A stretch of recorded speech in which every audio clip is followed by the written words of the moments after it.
السلام عليكم ورحمة الله تعالى وبركاته، اللهم صل وسلم وبارك على سيدنا محمد وعلى آله وصحبه أجمعين. اليوم إن شاء الله جيت نشارك معكم هاد الطبيلة ديالنا ديال الغدا، تبارك الله ما شاء الله، فيها كل حاجة زوينة تبارك الله. هنا السردين معمر ومدفون بالإقامة ومرمد في عندك أمي الحبيبة و... وبالسميد، درتو في الفران ما قليتوش. الدنجال ديجا مشاركو معاكم مقلي تبارك الله، والحديد اللي كيتواتى مع السرديل، وشلاضه ديالنا كما العاده، الفريت، خبيزات ديال الدار ديال القمح ما شاء الله عليهم، واكيد العصير ديال الحامض اللي شاركت معاكم، وبحضور الملكه الحبيبه فاطمه الرحمانيه الله يحفظها ليا ويطول لي ربي في عمرها يا ربي.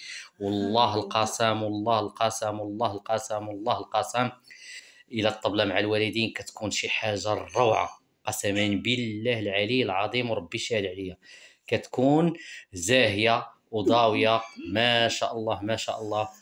هذا هو انا شاركته معكم، اللي عنده والديه الله يخليهم ليه والله يحفظهم ليه، وكل ام طيبه الله يسترها دنيا واخره، كل ام كتبغي الخير للناس وكتفرح بالناس الله يفرحها بدخول الجنه، كل ام بحال امي كتبغي الخير للناس كاملين الله يفرحها بكل ما كتمنى.